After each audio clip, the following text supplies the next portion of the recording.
Wednesday morning. எனக்கு இந்த plants வளர்க்குறதுக்கெலாம் ரொம்ப பிடிக்கும்.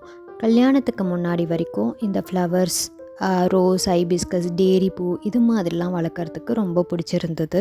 இது மாதிரி வளர்த்துட்டும் இருந்தேன்.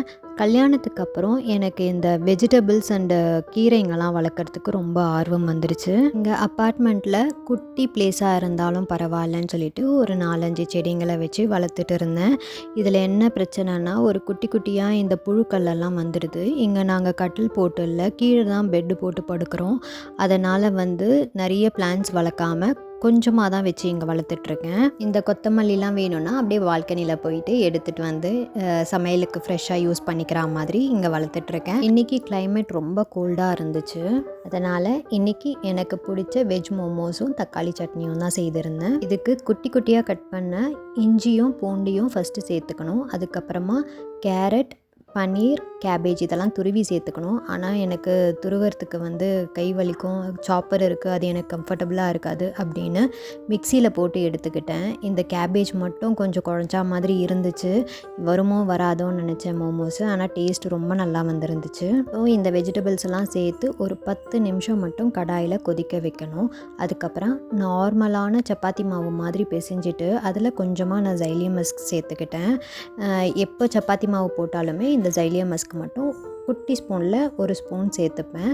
இது சின்ன சின்னதாக திரட்டிட்டு அதுக்கப்புறம் நம்ம அந்த வதக்கி 10 நிமிஷம் வச்ச வெஜிடபிள்ஸை ஆற வச்சுட்டு இது உள்ளே வைக்கணும். நான் ஃபஸ்ட்டு என்ன பண்ணிட்டேன், அப்படியே சுடவே வச்சுட்டேன், கீழே பிச்சிட்டு வந்துடுச்சு. ஸோ அதனால் ஆற வச்சு அதுக்கப்புறமா தான் இதை உள்ளே ஸ்டஃப் பண்ணிவிட்டு நம்மளுக்கு எந்த ஷேப் வேணுமோ பண்ணிக்கலாம். எனக்கு வந்த ஷேப்பில் ஏதோ பண்ணேன் நான் மோமோஸ் மாதிரி. இட்லி பாத்திரத்தில் ஸ்டஃப் பண்ண இந்த மோமோஸ் எடுத்து ஒரு 15 மினிட்ஸ் வச்சோன்னா சூப்பராக ரெடி ஆகிடும். ஃபஸ்ட்டு கடையில் வாங்கி இந்த மோமோஸ் சாப்பிடும்போது இது மாதிரி டேஸ்ட்லலாம் வீட்லேயே கண்டிப்பாக செய்யவே முடியாதுன்னு நினச்சேன். மைதாவில் மட்டும்தான் செய்ய முடியும், அதுவும் இந்த ஸ்டஃபிங்லாம் ரொம்ப கஷ்டம் அப்படின்னு நினச்சிட்டு இருந்தேன். ஆனால் கோதுமை மாவில் இவ்வளோ ஹெல்த்தியாக வெஜிடபிள்ஸோடு செய்யும் போதும் அதே டேஸ்ட்டில் வருது. ரொம்ப ஹாப்பியாக ஆகிடுச்சு. இது மாதிரி வெஜ் மோமோஸ் மட்டும் செய்யக்கூடாது வீட்டில் நினச்சிட்ருக்கேன். ஏன்னா எத்தனை சாப்பிட்றோன்னே தெரிய மாட்டேங்குது, 10 சாப்பிட்டாலும் ஃபில்லிங் ஆக மாட்டேங்குது, அவ்வளோ டேஸ்டியாக இருக்குது. இது கூட தக்காளி சட்னி செஞ்சுருந்தேன். முன்னாடிலாம் தக்காளி சட்னி செய்யும்போது அவ்வளோ டேஸ்டியாக வராது. இப்போ ஒரு ட்ரிக் கற்றுக்கிட்டு செஞ்சேன். இது ஃபஸ்ட் ஆஃப் ஆல் எண்ணெய் பிரிகிற வரைக்கும் இதை கொதிக்க விடணும். அதே மாதிரி கொஞ்சம் மிளகாய் தூள் மட்டும் எக்ஸ்ட்ராவாக போடணும். இதுக்கு நல்லெண்ணெய் தான் சேர்த்துருக்கேன். எண்ணெயும் கொஞ்சம் எக்ஸ்ட்ராவாக ஊற்றிக்கணும். மோமோஸ்க்கு இந்த தக்காளி சட்னி சூப்பரான காம்பினேஷனாக இருக்கும். ஒருத்தன் கடவுள்கிட்ட போயிட்டு என்னோடய வாழ்க்கையை எப்படி நடத்துறது அப்படின்னு சொல்லிட்டு கடவுள்கிட்ட கேட்டானான்.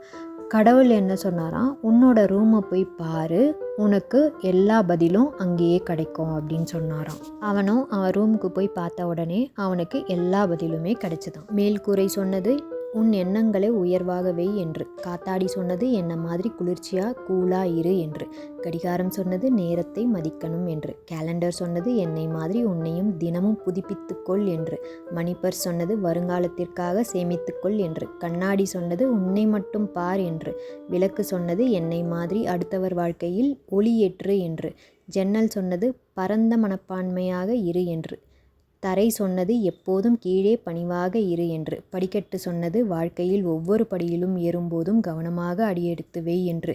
இதே போல வாழ்க்கையில் நாம் கடைபிடித்து வந்தால் மிக உயர்ந்த நிலைக்கு வரலாம். இந்த வீடியோ பிடிச்சிருந்தால் லைக் பண்ணுங்கள். அடுத்த வீடியோவில் பார்க்கலாம்.